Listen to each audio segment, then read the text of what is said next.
The Middle East is on the brink of disaster. Israel and Iran are trading heavy blows and the situation to explode into a bigger and possibly nuclear war. President Trump left the G7 early, warning people in Tehran to evacuate immediately. Netanyahu is saying killing Iran's supreme leader, Khomeini, would end the conflict. Is clear.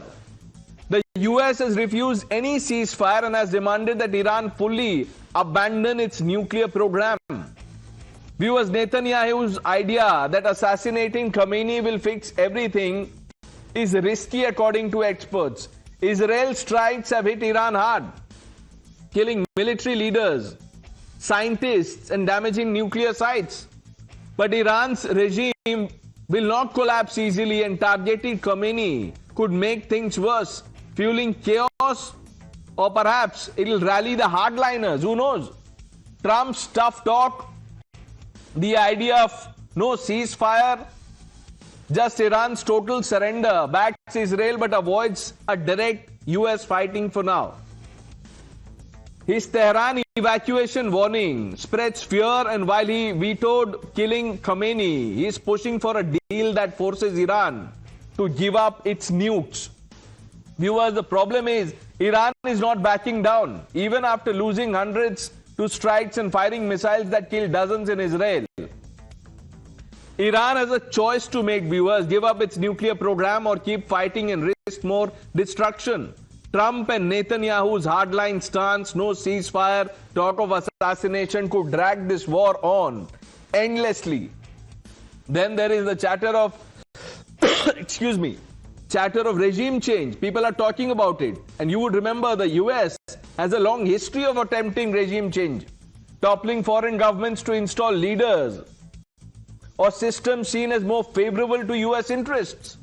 While some efforts have achieved short-term goals, many have backfired, creating instability, resentment, long-term problems for the world. We remember President Jimmy Carter's role in 1979, abandoning the Shah that paved the way for Khomeini. It reminds us how American missteps can reshape nations for the worse. So let's open this up. We have Sushant Sareen, RSN Singh, and Dr. Ranganathan joining us. Sushant Sareen, to you first. What do you make of the messaging and the commentary in the last few hours? Trump moved out. He said, I have to be in Washington.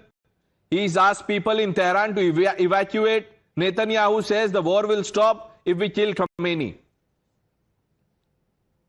Pranesh, I always thought you're a very sensible guy, but you're trying to ask me to predict what Trump will do. Like, come on, that's like crazy, man. How can anybody predict what Trump will do? How can anybody predict what he will say once he reaches Washington? After he says something, he tweets something, he will say something else the next morning. You know, come on. There is no way I can predict what Trump is going to do. I don't know if my other two colleagues on the panel are brave enough or foolish enough to predict what Trump is going to do, but I can't. What is likely to happen is, and I think the problem for the Israelis is going to be, have they managed to achieve, they have caused a lot of destruction as far as Iran is concerned. But have they managed to hit Iran and achieve the objectives for which they started this operation? And the objectives was primarily to take out their nuclear facilities. Now, yes, on the surface, we see the damage having been done. But has actual damage been done? Because for many years now, it is being reported that Iranian nuclear facilities are deeply underground, and Iranian cement and concrete is probably the best in the world, right? So it's going to be extremely difficult to penetrate that. Now, if the Israelis have managed to hit that, then I suppose it's one thing. But if they haven't, then I think it is as much in the interest of the Americans as it is in many other countries which are not coming out openly. And the Americans have come out openly against the Iranian nuclear program. Right. And the Americans are interested in taking it out. So will the Americans participate in this war and bring in the big weapons which are probably required to take out the Iranian nuclear facilities, or will they continue to, playing the kind of games they've been playing? I think that is what we have to wait and see. What Trump will do, what Trump will say, what Trump will tweet, I am sorry, I am not equipped to handle that. I don't know who is equipped to handle it. But let's bring in Adam Scott. He's the CEO of the Israel Innovation Fund. Adam, thank you for speaking to Times Now. Thank you for having me. I always love speaking on Times Now. Is Khomeini the next target? I don't think it's off the table, that's for sure. And I think if we care about restabilizing the Middle East, I think that's something that's absolutely inevitable, and that needs to happen as quickly as possible. I think most of the panelists would probably agree that the end of the Islamic Republic would not only bring stability to both the entire continents of both Europe and Asia, but in addition to that, I think it will definitely curb certain aspects of Chinese expansionism, Pakistani aggressiveness, and not only that, provide a safer, free Western world for America and most of Europe, given that most of Europe is in range of Iran's intercontinental ballistic missiles. So I would love to see the Ayatollah be the next target. I don't take it off the table. Actually, I would double down that Netanyahu and the Israeli government are looking to assassinate him, just like they did with the heads of Hezbollah. Okay. Sushant Sarin wanted to say something. Yes, sir. Yeah, look, I'm not entirely convinced if taking out Khamenei will lead to the end of the Islamic Republic. I think the Islamists are very deeply entrenched in Iran right now, and let's not kid ourselves. Yes, there is opposition to them. Yes, there was opposition also to Saddam. But after you got rid of Saddam, what did you have to replace it with? There was a fly-by-night operator in the US. You brought that guy, Shalabi, I think his name was. You brought that guy in. Nobody knew him. His whole family didn't know him. So I think we need to be very careful when you're talking about regime change. I would imagine that if the objective is to, and if you kill Khamenei, what is the guarantee he won't be replaced by somebody even more hardline and more fanatical than what he? I know that's a tough act to follow, but there is no guarantee that that won't happen. And there is no guarantee that the rest of the Iranian public might not be incensed, even though they might have utter dislike for the Islamist regime. So I think that's a bit of a problematic thing. Let's get in RSN Singh. RSN Singh, where do you see this heading?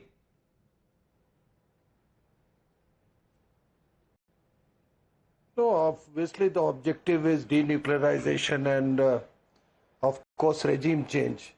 And as far as, they being, in hardened shelters and best shelters, now the penetration of the Mossad is phenomenal. And this kind of penetration, far and wide penetration, would not have been possible, without, local support. In the length and breadth of the country, it is mind-boggling. I mean, it's a lesson for the entire world. So obviously there are people from inside, who are assisting the Israeli intelligence. The second thing is why regime change is very important is because remember it is why they will go for a regime change, because this regime, this fundamentalist Shia fundamentalist regime created an enemy out of Israel. Now see the map. Where is Iran and where is Israel? They created this enemy for ideologically sustaining their regime. So this has to go. I'm not saying this. I'm just predicting that if this ideology remains and you conflate it with nuclear weapons, it becomes a very dangerous proposition. So, and Iran is not new to regime change. Please see the history of, of Iran. There was a Khazar dynasty, which ruled for 140 years.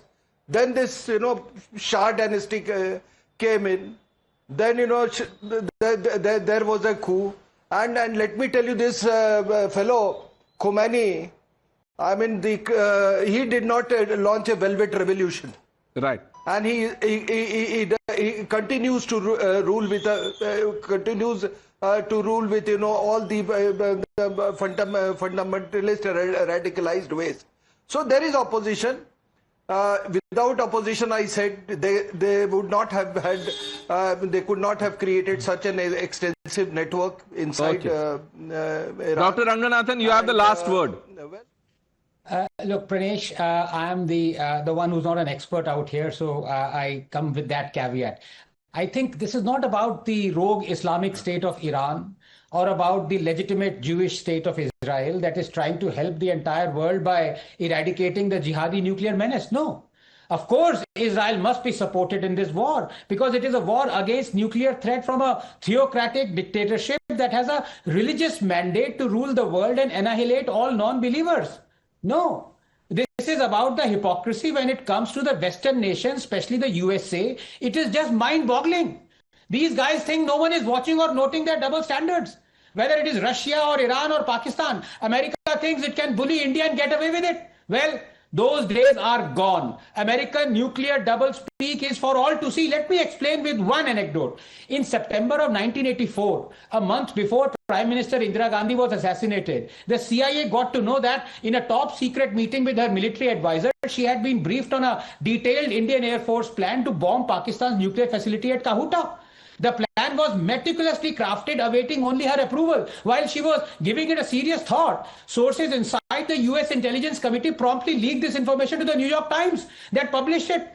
Delhi was incensed as it led to Mrs. Gandhi shelving all thoughts of the airstrike on Kahuta. Washington was incensed as it led to Mrs. Gandhi knowing of a CIA mole in her office. Meanwhile, our intelligence agencies were called in and large-scale surveillance of everyone connected with the PMO initiated. Tragic fate intervened, Pranesh, however, and Mrs. Gandhi was assassinated, but the surveillance continued. 3 months after her death, India's largest mole hunt unearthed a massive spy network that had been passing sensitive information for decades, right from inside the Prime Minister's office.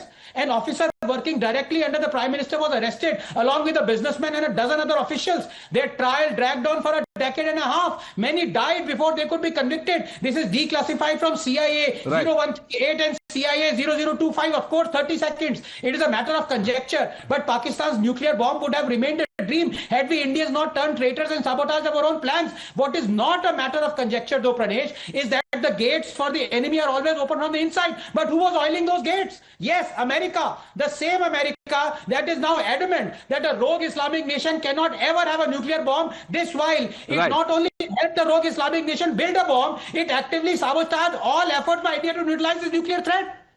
You know, Dr. Ranganathan, Phillips Stoddard, a State Department intelligence official, on 11 January 1979 said, and I'm quoting, "We would do a disservice to Khamenei to consider him simply as a symbol of segregated education and an opponent to women's rights." So just tells you about the duplicity of the Americans. We've run out of time.